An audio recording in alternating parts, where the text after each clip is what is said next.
거저왔다 거저가지 않게 도우시고 하나님께서 우리의 심중을 붙잡아 주셔서 말씀으로 말미암아 우리의 힘든 부분들, 우리의 약한 부분들, 우리의 부족한 부분들이 채워지게 하여 주시옵시고 위로부터 주시는 신령한 은혜가 우리 심령 속에 깊이 심어지게 하여 주셔서 세상에 나가서 좋은 열매 맺어지게 하여 주시옵소서.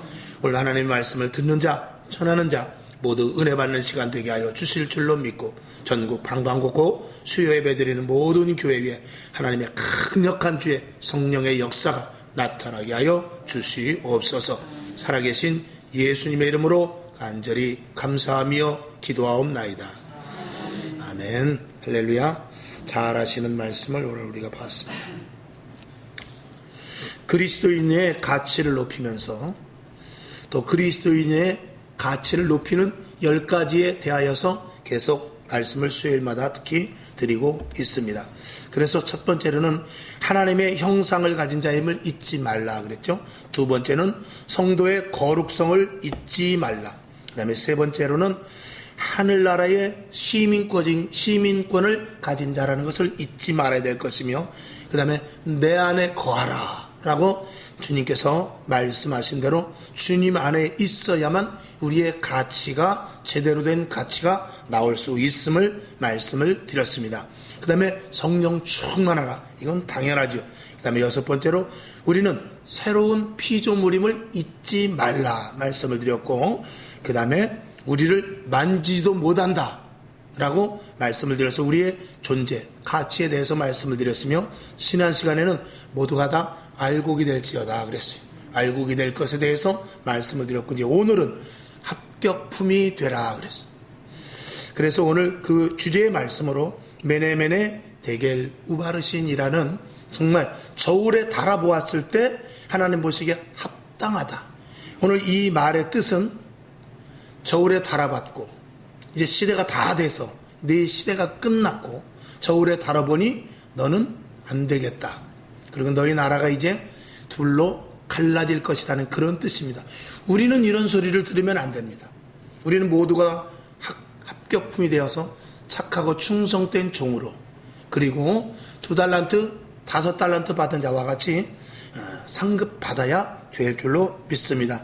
그 다음에 이제 다음 시간에는 하나님을 인식하며 살라라는 것을 이제 말씀을 드릴 것입니다. 그래서 그리스도인의 가치를 높이는 10가지에 대해서 시간 말씀을 올립니다. 하나님은 오늘도 아마 우리가 저녁 때 집에 가서 잘 때 오늘 하루를 이렇게 회상해 보는 사람들이 있을 것입니다. 아무 개념 없이 자는 사람도 물론 있겠죠. 그러나 우리는 예수 믿는 사람들은 그래도 자면서 하나님 감사합니다. 누우면서도 오늘 하루도 뭐 좀 힘들고 어려운 일이 혹시 있었다 할지라도 그럼에도 불구하고 아이고 하나님 이렇게 또 내 집에서 이렇게 또 누워서 이렇게 잠을 자게 하시니 감사를 드립니다. 이렇게 우리가 기도하면서 우리가 하루를 마무리하지 않습니까? 그렇게 마무리를 하듯이 하나님께서는 우리를 각각 분초마다 보고 계신과 동시에 오늘 하루를 아마 하나님께서 평가를 하실지도 몰라요. 오늘 하루 정말 하나님의 자녀로서 살았을까? 하나님께서 하나님의 계산에 의하여서 저울로 달아보시고 있는지도 모르겠어요. 또 한 달이 지나면은 뭐 우리가 회사에서는 월급을 주려면 또 이 사람이 며칠 나왔고 며칠 빠졌나, 몇 시간 잔업을 더했나 계산을 하듯이 또 한 달이 되면은 우리에게 네가 고강욱이가 얼마만큼 믿음으로 살았는가, 또 주의 종으로서 직분자면 직분자로서 정말 합당한가, 이런 것들을 아마 하나님께서 달아보실 것입니다. 또 1년 혹은 또 10년 단위로도 하나님께서 분명히 저는 보고 계시리라 믿습니다. 근데 중요한 것은 마지막 때 하나님 앞에 갔을 때 그때가 더 중요하지 않겠습니까? 우리가 계주하는 것을 보게 되면 이렇게 한 사람이, 두 사람이, 세 사람이 혹은 네 사람이 됐든지 뭐 8사람이 됐든지 간에 그 계주를 하게 되면은 맨 마지막 주자가 정말 중요합니다. 그래서 조금 뒤쳐졌다 할지라도 마지막 주자가 정말 최선을 다해서 힘을 다해서, 그래서 마지막 주자는 가장 잘 뛰는 사람으로 거의 놓죠. 그래가지고 마지막에 정말 뒤 조금 떨어졌다 할지라도 치고 나갈 수만 있다면 정말 멋진 드라마와 같이 되죠. 그래서 우리가 매일매일 매순간 잘해야 되지만 우리가 중요한 것은 주님을 만나기 가까운 날이 올수록 더더욱 우리의 믿음과 신앙생활이 더욱더 하나님 보시기에 합당해야 될 줄로 믿습니다. 그래서 이제 그동안 우리가 하나님 앞에 온전히 또 내 나름대로 잘했다고 하지만 하나님 보시기에 합당한 부분이 있는가, 혹은 하나님 보시기에 만족지 않은 부분이 있는가, 이런 것들을 날마다 내 자신을 뒤로 보내면서, 나의 시간을 뒤로 보내면서 항상 그것을 점검하고, 그리고 항상 그것을 검토해서 잘못된 부분, 성경을 보고 기도를 하고 또 제단에서 떨어지는 말씀을 들으면서 항상 내 자신을 점검하면서 잘못된 부분들을 고쳐가면서 더 큰 신앙, 더 확고한 믿음, 그리고 하나님이 보시기에 인정되는 그런 하루하루 순간순간을 우리가 살아야 되겠다 하는 그런 것들을 우리가 분명히 생각해보지 않을 수가 없는 것입니다. 오늘도 주님께서 이 밤에 또 저울로 우리를 혹시 달아보고 있는지도 모르겠습니다. 여러분, 달았을 때 합격품이 될 수 있기를 주님의 이름으로 축원합니다. 진정한 그리스도인으로서 가치가 있는가 없는가, 이제 그것을 보시겠죠. 그래서 외모를 보지 아니하시고 중심을 보시는 하나님께서 우리 속에 진짜 예수로 사는가, 아니면 형식적으로 사는가. 주의종도 마찬가지입니다. 직업의식을 가지고 정말 성도들에게 어떻게 말씀을 선포하면서도 목사가 됐기 때문에 할 수 없이 만약에 한다면 그는 그 속에 중심을 하나님께서 보았을 때 그는 온전한 하나님의 종으로서 가치가 떨어지고 아마 일이나 늑대와 같은 그런 사꾼 목자가 될 수도 있을 것입니다. 그러나 한 말씀 한 말씀을 선포하는 데 있어서 정확하게 하나님 말씀, 그리고 그는 성도들이 좀 듣기에 좀 거북한 부분이 있다 할지라도 어떡합니까? 수술대에 올라가 있는 환자를 볼 때 의사가 조금 불쌍하고, 야, 어떻게 이거 정말 다리를 혹은 폐부를, 이걸 가슴을 도려내야 되는데 이걸 어떻게 가지고 너무 걱정만 한다면 되지 않죠. 과감하게 잘못된 부분들을 도려낼 수 있어야 되듯이 주의 종으로서 가장 그것이 힘들고 어렵지만 해야 될 일인 것이죠. 또 받아들이는 입장에서 이왕에 내가 병원에 왔으면 아프지 않게 살살 해주세요 라고 말할 수 있지만 그것에 대해서 100% 거부할 수 있는 입장은 아니라는 것이죠. 맡겨야 되는 것이죠. 그것과 마찬가지로 저나 여러분이나 하나님 보시기에 합당한 그런 자리에 그런 마음을 늘 가질 수 있기를 주님의 이름으로 축원합니다. 우리가 그렇게 살기 위해서 여러 가지를 말씀을 드립니다만 첫 번째는 우리가 좀 깨끗해야 돼요. 그래서 우리가 그릇으로 이제 많이 비유를 하지 않습니까? 그릇이 크고 작고의 문제가 아니라 그릇이 더러우면 쓸 수가 없습니다. 아무리 비싸고 좋은 그릇이라 할지라도 반드시 설거지를 해놔서 그리고 찬장에 깨끗이 올려놔야, 그래야 그 다음에 쓸 때도 다시 한번 또 물에 헹궈서 쓰지 않습니까? 그것과 마찬가지로 그릇이 깨끗해야 되듯이 날마다 우리는 항상 기도해야 될 것은 하나님, 나를 정결케 하여 주시옵소서. 혹시 나도 모르는 가운데 지은 죄가 있다면 하나님 용서하여 주시옵소서 하면서 날마다 깨끗이 더러워질 수 있습니다. 그러나 날마다 깨끗이 닦아서 회개하고 정결케 하는 저와 여러분이 분명히 되어야 될 것입니다. 하나님께서는 우리에게 달아보시는 여러 가지 중에 아마 이것을 달아볼 것으로 저는 생각합니다. 첫 번째는 얼마만큼 변화되었는가. 아멘. 얼마만큼 변화되는가. 첫 번째로는 우리의 신분으로서의 변화입니다. 우리의 신분은 누구죠? 하나님의 자녀로서 변화가 됐죠. 그럼 하나님의 자녀면, 거룩한 하나님의 자녀이면 거룩한 하나님의 자녀다운 그런 어떤 면모가 분명히 보여줘야 된다는 것이죠. 그러면서 우리가 하나님의 자녀로서 확신찬 믿음이 있는가. 난 하나님의 자녀다. 나는 하나님이 나와 함께 하신다. 하나님은 분명히 내 편이 되어주신다. 하나님은 내 기도를 들어주신다. 하나님은 우리 교회를 사랑하신다. 하나님은 우리 가정을 책임지신다. 이런 확고한 믿음을 저와 여러분이 분명히 가져야 될 것입니다. 이런 신분에 대한 변화. 어떤 사람이 만약에 연속국 같은 데 보면 그런 거 많이 있잖아요.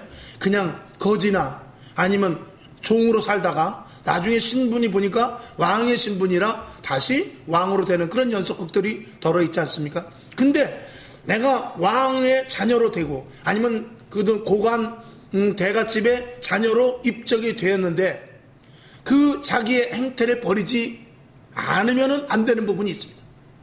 예를 들어서 거지 생활할 때 종생활할 때는 옷을 아무렇게나 입고 다녀도 돼요. 바지를 한쪽은 걷고 한쪽은 내려뜨리고 입어도 누가 뭐라고 그럴 사람 없습니다. 그러나 신분이 바뀌어서 왕자가 되었다든지 아니면은 대갓집에 정말 그 자녀가 되었다든지 그러면은 그때는 옷을 입는 매무새부터 틀려야 되거든요. 머리에 갓도 써야 되고 결혼을 하게 되면 등등 이런 갯님이라든지 허리띠 이런 거 끈 하나라도 지금 같으면 딱 정장을 입어야 되고 양복을 입어야 되는 그런 것과 마찬가지로 신분에 따라서 옷을 확실하게 입어야 되지 않습니까? 근데 내가 다리 밑에서 거짓 노릇할 때는 해가 중천에 떠도 내가 일어나고 싶으면 일어나고 말고 싶으면 말하는데 지금은 새벽 6시만 되면은 다구는 소리만 나면 깨워서 그동안 못 배웠던 공부를 가르친다고 군장 선생님 앞에 가서 공부해야 되고 또 그리고 집안이 어떻게 돌아가는지 그것도 공부해야 되고 아유 나 힘들어서 못하겠네 하면은 그 사람은 신분이 바뀌었지만 그 속이 바뀌지 않았기 때문에 외적인 것들을 전혀 따라가지 못하기 때문에 그 신분의 가치를 누리지 못하는 사람이 되는 것입니다. 저와 여러분도 마찬가지입니다. 성경은 이렇게 말하죠.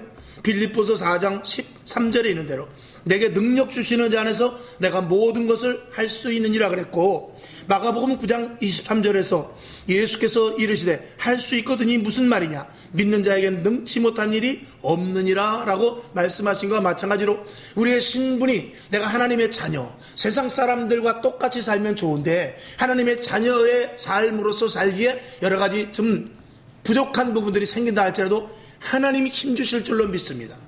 하나님 나에게 신분에 걸맞는 생활하게 해 주실 줄로 믿습니다. 나에게 영적인 파워를 주실 줄로 믿습니다. 거기에 준하는 하나님의 자녀로서의 복을 주실 줄 믿습니다. 이런 믿음을 우리가 분명하고도 확신하게 가져야 될 줄로 믿습니다. 그러니까 우리는 세상 사람들이 죄를 좋아하고 세상 사람들이 세상의 방식대로 사는 것을 좋아한다 할지라도 우리는 그것을 때로는 따라가지 않아야 될 부분들이 너무나 많이 있단 말이죠. 그럴 때 우리에게 오히려 더 자부심을 가질 수 있기를 주님의 이름으로 축원합니다. 그리고 변화된 신분으로서 여러분 당당하게 살아갈 수 있기를 다시 한번 주님의 이름으로 축원합니다. 그래서 글쎄 내가 하나님의 자녀로서 변화되는데 어떻게 하지? 이렇게 물음표를 찍으면서 점점점 하면서 가는 것이 아니라 당당한 믿음과 분명한 자세로 여러분들이 살아갈 수 있기를 다시 한번 주님의 이름으로 축원합니다. 그 다음에 두 번째는 우리가 생활이 변화가 돼야 돼요. 신분이 변화된 것에 대한 자부심과 더불어 신분이 변화되었으면 그 다음엔 우리의 생활이 변화해야 됩니다. 당연하지요. 그래서 이 그리스도인으로서의 온전히 좀 다른 모습을 그전에 내가 아닌 모습을 보여줄 수 있어야 되겠죠. 자, 마태복음 5장 16절 잘 아시는 대로 이같이 너희 빛을 사람 앞에 비치게 하여 저희로 너의 착한 행실을 보고 하늘에 계신 너희 아버지께 영광을 돌리게 하라 라고 이렇게 말씀을 합니다. 세상 사람들은 제가 항상 말씀을 드리지만 세상 사람들은 내가 신령한 은사를 받았다든지 아니면 내가 신비한 환상을 보았다든지 내가 성경을 줄줄줄줄 외우면서 성경을 정말 꿰인다든지 성경의 맥을 안다든지 이런 거에 관심 있는 것이 아니라 세상 사람들은 우리가 변화되어서 저 사람이 착한 행실을 하는가 저 사람이 옛날의 모습이 아니라 정말 저 사람이 변화된 사람인가 이것을 보고 있단 말입니다. 그러니까 우리의 말, 생각, 행동 이 드러나는 것들을 통해서 세상 사람들은 우리가 예수 믿는 사람인가 아닌가 이것을 본다라는 것입니다. 내가 기도를 10시간 하든지 내가 환상을 보고 저 천국을 갔다 왔다든지 그것과는 아무 상관없습니다. 내가 아픈 것이 치료됐다 할지라도 세상 사람들은 큰 관심 없습니다. 세상 사람들은 우리의 완전한 변화된 모습과 야 사람이 저렇게 변할 수가 있는가 하는 그 드러내는 착한 행실을 보고 그리고 예수 믿을 마음이 생길 수밖에 없는 구조로 돼 있다는 말인 것입니다. 그래서 아시는 대로 마태복음 5장 39절은 9절을 보면 나는 너희에게 이르노니 악한 자를 대적지 말라. 누구든지 내 오른편 뺨을 치거든 왼편도 돌려대라 그랬어요. 이게 이제 할 수 없는 일이죠. 자, 오른편 뺨을 쳤는데 왼편을 돌려대는 것 이거는 우리의 상식적으로는 할 수 없지만 변화된 자는 할 수 있답니다. 이건 내가 능력받아서가 아니라 내가 환상을 보아서가 아니라 기도 10시간을 해서가 아니라 그거에 대한 결과로 나타나야 되는 것이기 때문에 우리가 분명히 해야 될 일이죠. 또 40절 보게 되면 또 너를 송사하여 속옷을 가지고자 하는 자에게 겉옷까지도 주라 그랬어요. 겉옷까지도 가지게 하라. 그 다음에 41절 또 누구든지 너를 억지로 오리를 가게 하거든 그 사람과 심리를 동행하라. 오리만 같이 가줄래? 그런데 귀찮지만 알았어 내가 가줄게가 아니라 내가 심리까지라도 가줄게 하는 이런 그들에게 세상 사람들의 일단 기준에서 보여지는 기준으로 우리가 선을 행하여야만 하나님의 자녀로서의 이 삶을 보여주고 그들에게 전도할 수 있다라는 것이죠. 그 다음에 41절을 보게 되면 내게 구하는 자에게 주며 내게 꾸고자 하는 자에게 거절하지 말라. 이렇게 말함으로 말미암아서 정말 전폭적으로 내 속에 있는 것까지 내어줄 수 있는 그런 사랑의 모습을 보여줄 수 있어야 되는 것이죠. 누가복음 6장 32절엔 이렇게 말합니다. 너희가 만일 너희를 사랑하는 자를 사랑하면, 그렇죠? 너희를 사랑하는 자를 사랑하면 칭찬받을 것이 무엇이? 너희를 사랑하는 자를 사랑하면 너희가 칭찬받을 것이 무엇이냐 이것입니다. 그것은 죄인들도 사랑하는 자를 사랑하느니라 그랬어요. 세상 사람들도 악한 자들도 자기를 사랑하는 사람은 사랑한다는 말입니다. 그러니 우리는 사랑하는 사람을 사랑하는 것은 당연하거니와 우리를 사랑하지 않는 자에게까지라도 사랑할 수 있는 마음과 행동을 보여주어야 진짜 변화된 그리스도인으로서 가치 있는 그리스도인으로서 삶을 살게 된다는 것이죠. 하나님은 우리에게 무엇을 보시느냐? 그걸 본다라는 거예요. 그걸 보고 또 그렇게 행할 때 세상 사람들은 보고 교회에 오게 된다는 것을 분명히 말씀을 드리는 것이죠. 저와 여러분, 세상 사람들이 우리의 생각을 알기를 원합니다. 우리의 말을 보고 있어요. 우리의 행동을 주시하고 있단 말입니다. 교회가 무엇을 하나, 목회자가 무엇을 하나, 성도가 무엇을 하나, 겉으로는 무관심한 것 같지만 그들이 뉴스에 한 번이라도 예수 믿는 사람이, 목사가, 장로가, 권사가 어땠다면 그들은 채널을 뉴스 재미없다고 돌리려고 하다가도 그 뉴스가 나오면 멈춰놓고 무슨 일인가 하고 보게 됩니다. 왜 그러죠? 어떻게 해서든지 꼬투리를 잡으려고 하는 것 아니겠습니까? 세상은 그렇습니다. 우리를 미워합니다. 그러나 세상이 우리를 미워한다고 해도 우리는 미워할 것이 아니라 그들을 사랑해야 된다고 주님께서는 우리들에게 말씀을 하고 있는 것입니다. 하나님은 오늘 우리의 그것을 달아보고 계십니다. 그 다음에 우리가 또 세 번째로는 능력의 삶으로 변화돼요. 우리가 정말 우리에게 속사람이 변화돼서 우리에게 얼마만큼 영적인 파워가 있나? 이걸 하나님께서는 우리에게 날마다 달아보시겠죠. 영적인 세계에서 우리가 정말 파워가 있는가? 이것을 본다는 것입니다. 에베소서 6장 12절을 보면 우리의 씨름은, 잘 아시는 말씀이죠. 우리의 씨름은 혈과 육에 대한 것이 아니요 정사와 권세와 이 어두움의 세상 주관자들과 하늘에 있는 악의 영들에 대합니다. 그러니까 악한 영들과 싸워서 이길 수 있는 파워가, 영적인 힘이 우리에게 있는가? 이걸 하나님께서 우리에게 보신다는 것입니다. 이건 이미 서두에 말씀을 드린 대로 우리의 신분의 변화에 대해서 확고한 믿음을 가져야 돼요. 그 다음에 외적으로 드러났을 때 우리가 잘하는 부분들이 있어야 됩니다. 우리가 외적으로 드러나는 행동도 잘못이 있으면요, 그것이 걸림돌이 되게 되어서 우리 안에 어떤 위축된 마음이 생기게 됩니다. 그러면은요, 우리 마음이 자꾸 이렇게 축소되면은요, 영적인 부분들도 아울러서 축소가 될 수 있다는 것을 우리는 알아야 돼요. 우리가 착한 일을 하고 선한 일을 도모하고 남을 이해하고 남을 용서하는 마음이 있을 때 우리의 마음은 더욱더 담대해질 수 있다는 말입니다. 그 속에 영적인 것이 포함된다면 어마어마한 영적인 파워가 저와 여러분에게 드러나게 될 줄로 믿습니다. 마가복음 16장 17절에서 우리들에게 분명히 말씀을 하십니다.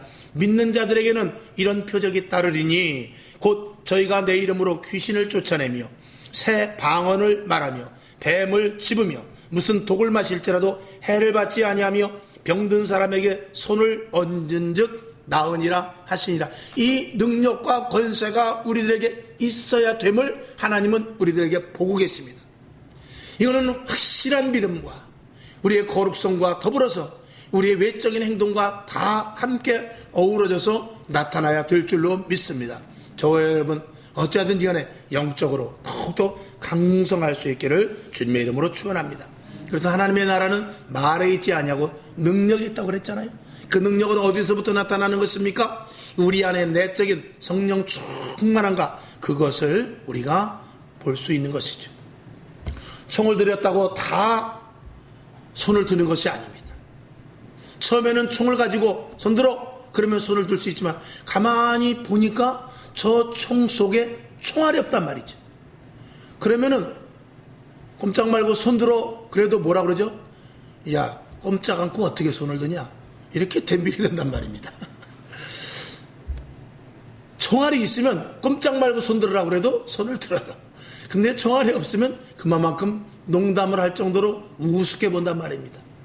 그 속에 총알도 없으면서 이렇게 되는 것이죠. 우리들도 마찬가지입니다. 영적으로 강성하지 않으면 기도, 말씀, 예배 그리고 늘 주님을 인식하는 그리고 하나님 보시기에 항상 합당한 생활을 하지 못한다면 우리는 총알이 없는 총과 마찬가지입니다. 그 총은 한낱 망치 정도밖에 쓸 수 없습니다. 망치만도 못하지요. 그 안에 반드시 총 속에는 총알이 있어야만 위력이 발산되듯이 저와 여러분에게 영적으로 강성할 수 있기를 주님의 이름으로 축원합니다. 하나님은 우리들에게 실전에 나갔을 때 총을 가진 군사와 같이 용맹스럽고 어떤 문제든지 이길 수 있기를 바랍니다. 그래서 오늘 말씀과 같이 우리를 달아보시는 데 있어서 외적인 변화 그리고 거룩성을 가진 신분에 대한 자부심이 있는가 그리고 영적인 파워가 얼마만큼 있는가 이 모든 것들을 우리에게 다 보고 계시는 것입니다.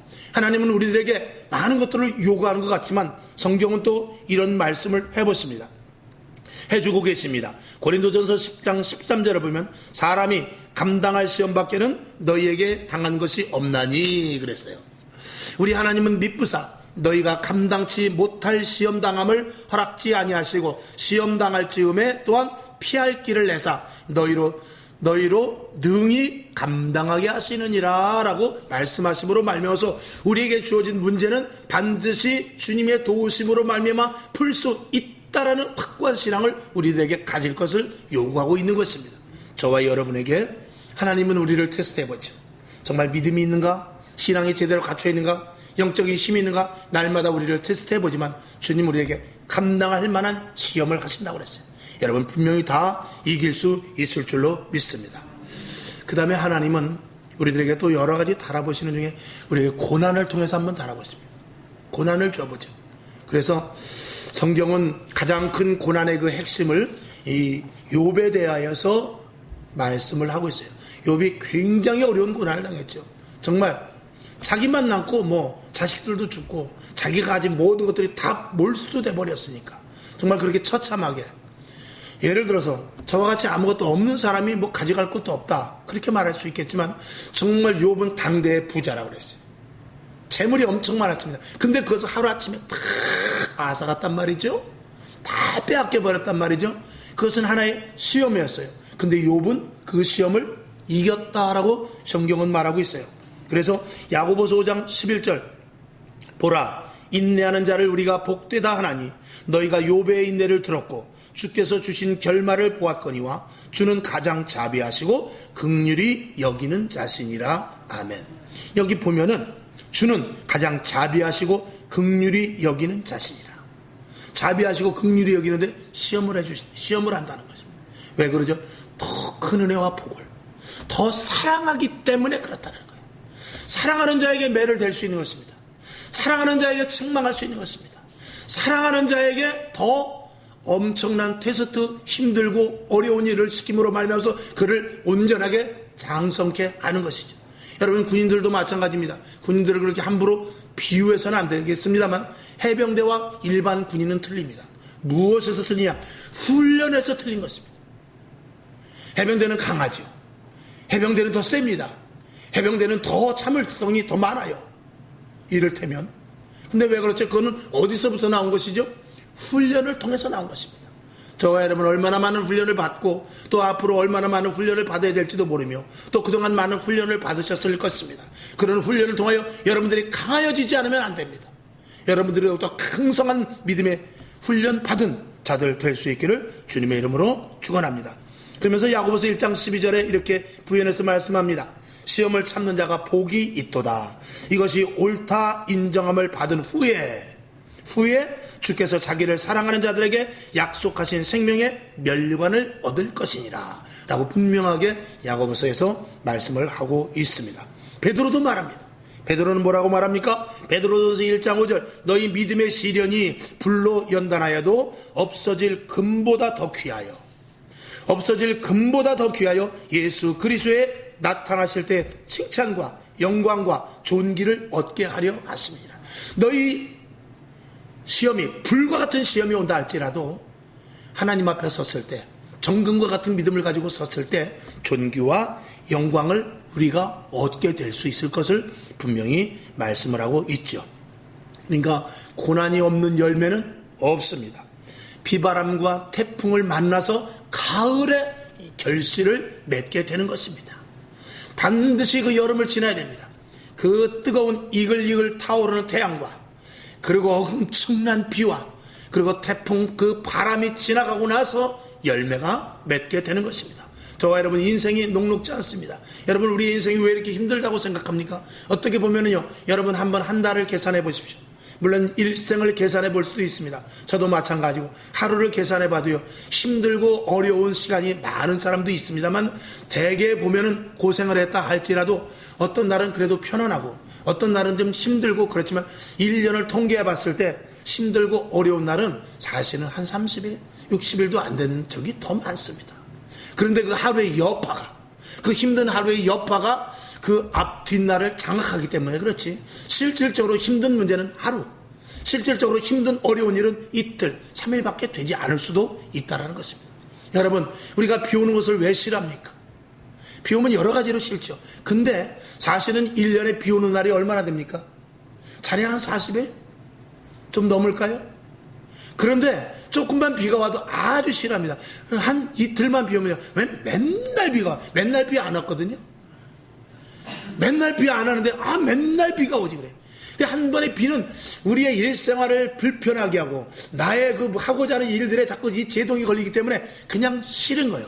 그 싫은 것이 한 번, 두 번인데 좋은 날이 더 많았음에도 불구하고 그 한 번, 두 번 싫은 게 그냥 아주 싫기 때문에 한두 번에 한 달에 두 번, 세 번에 비 오는 것이 한 달 내내 비 온 것과 같은 그런 27날, 25날이 맑은 날이셨음에도 불구하고 싫은 것입니다.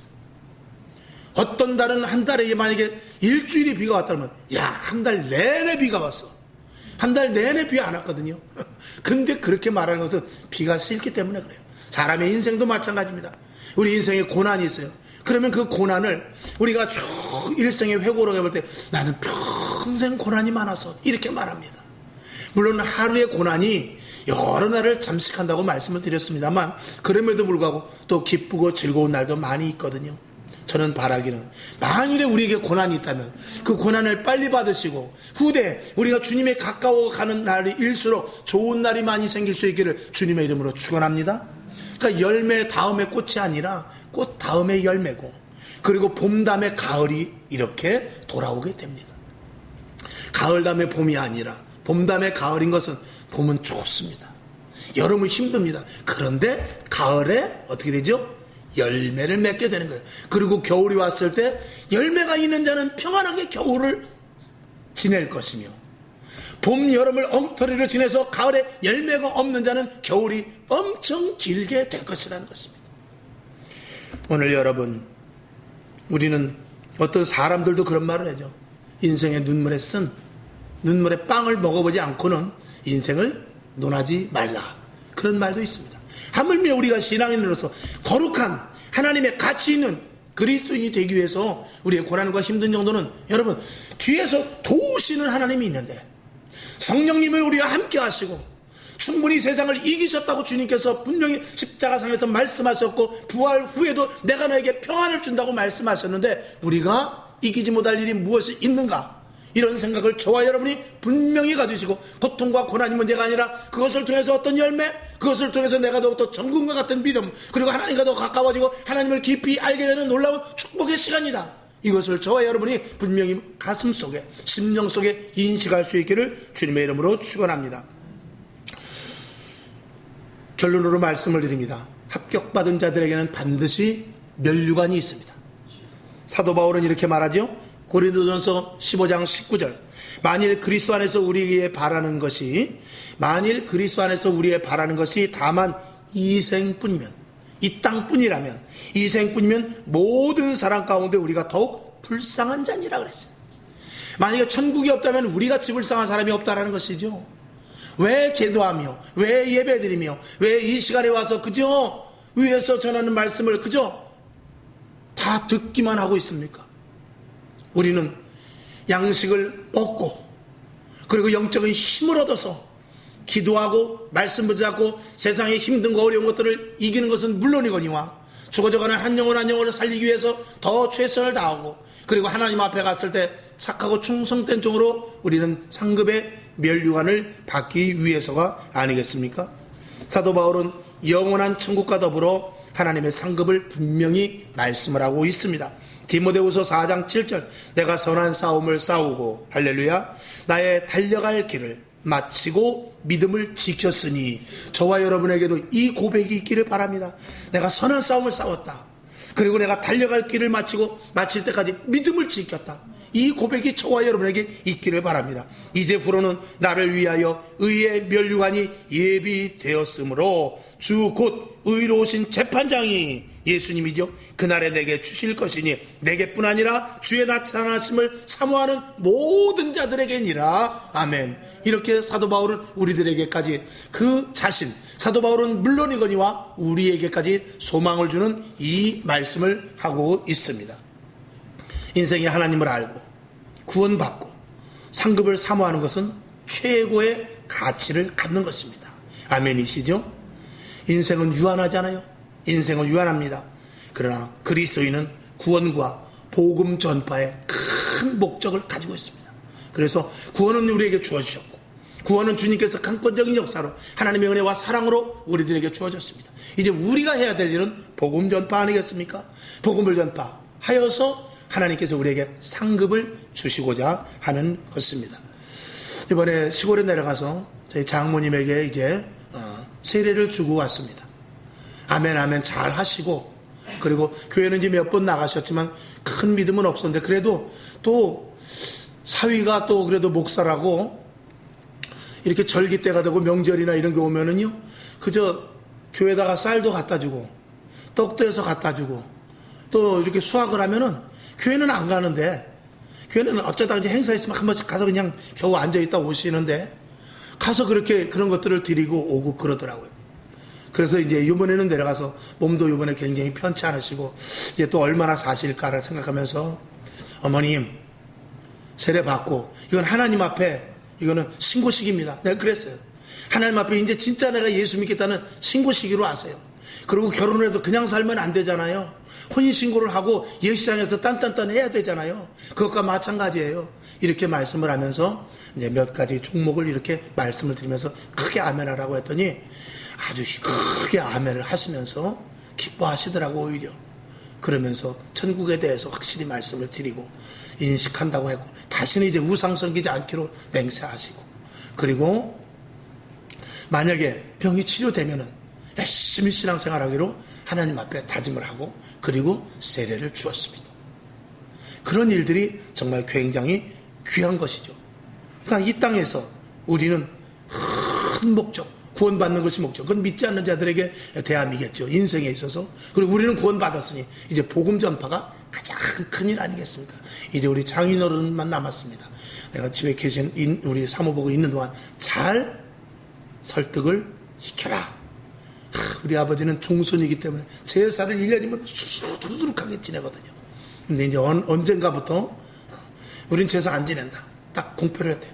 내가 이렇게 나같이 조상에 대해서 잘한 사람이 없다라고 자부하신 분이에요. 정말 또 잘하고요. 근데 내 생에 별로 잘된 게 없었다 라고 말하면서, 그리고 나는 그렇게 대를 나까지 이어받았지만 너희들이야 지금 현대에 살는데 너희들이 교회 다니고 싶으면 교회 다니고 제사 지내기 싫으면 지내지 말아라. 아주 현대적인 분이셔요. 그래서 그 목소리를 들으시고 하나님께서 사랑하셔서 구원의 백성으로 삼아주셨으면 하는 그런 새 생각을 가지고 이제 우리 장모님은 세례를 받았으니까 우리 장인어른에게까지 가서 이제 또 세례를 줘야 되겠다. 그런 생각을 하니 여러분들도 생각날 때마다 기도해 주시기를 바랍니다. 자, 다시 한번 결론으로 말씀을 드릴 때 오늘 메네메네 데겔 우바르신 오늘 여기에서 우리는 메네는 여기 보니까 메네는 하나님이 이미 왕의 나라의 시대를 세워서 그것을 끝나게 하셨다. 이제 당신은 여기까지가 왕이요. 결국은 너의 왕의 기간은 여기까지다 이것입니다. 그러면서 이제 21절에 보면 데겔은 왕이 저울에 달려서 부족함이 되었다. 그래, 왕의 시대가 끝나서 지금까지 한 것을 보고 저울에 달아보니까 어때요? 미달되었다는 것입니다. 부족하다. 그러니 어떻게 되죠? 베레스. 이 베레스는 여기 보면은 위에 보면은 메네 데겔 우바르신에서 우는 그리고라는 뜻입니다. 그리고 바르신. 이 바르신인데 바르신이라는 말과 베레스는 같은 말입니다. 이건 베레스는 이제 아람어 어떤 외국어입니다. 그리고 이제 베레스 또 바르신 또 좀 비슷하죠. 그러고 보니까 바르신 베레스라고도 하고 페레스라고도 하고 바르신이라고도 다 같은 그 아람 지역에 그리고 그 당시에 함께 통용해서 쓰는 말입니다. 우리가 뭐 예를 들어서 영어 같은 것도 보면 발음도 뭐 여러 가지로 되고 그렇잖아요. 그런 식으로 이렇게 그 당시 이제 나라가 많이 섞여 있으니까 여러 가지 말이 이렇게 섞였다라고 봅니다. 그래서 베레스는 바르신이라는 뜻입니다. 그리고 바르신. 그리고 뭐냐? 그리고 나눠질 것이다라는 뜻입니다. 그리고 나눠질 것이다.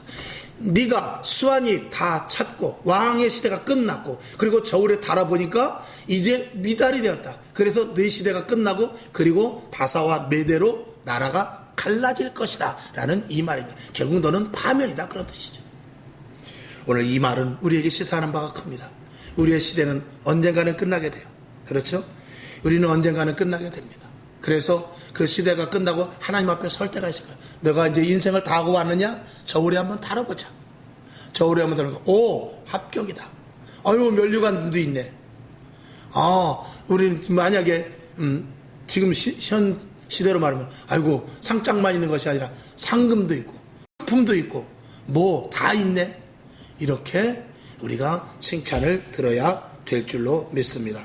그림 보세요.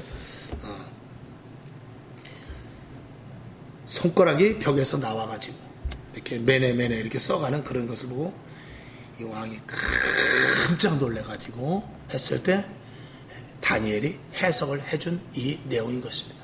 여러분 오늘 주님이 오셔서 오늘까지 딱 계산했을 때 저와 여러분 상급 받을 수 있길 바랍니다.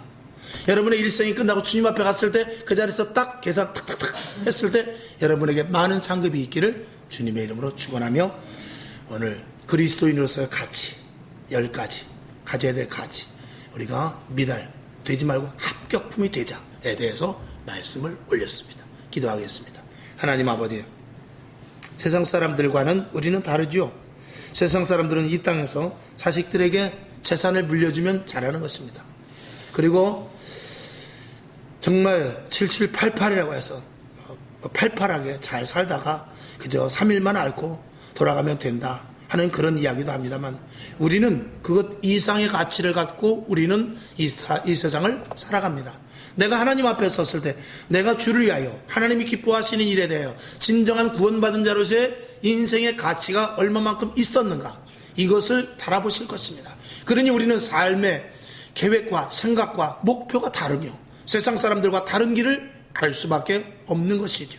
하나님 아버지 이런 가치가 있는 자임을 우리가 기쁘게 여기면서 하루하루 살아갈 때 정말 기쁨과 즐거움과 감사함으로 후지게가 아니라 정말 선제적으로 기쁘고 감사함의 가치를 가지고 그리스도인으로서 온전히 살아갈 수 있도록 하나님 도와주시옵소서. 이 밤에 모인 저희들 이 말씀이 우리 속에 들어가서 큰 힘이 되게 하여 주셔서 정말 가치 있는 온전한 그리스도인들 되게 하여 주시옵소서. 살아계신 예수님의 이름으로 간절히 축복하며 기도하옵나이다. 아멘. 주기도문 하고, 하나님 정말 내가 합격품이 되어야 됩니다. 오늘 주님 앞에 간다 할지라도 나는 저울에 달아봐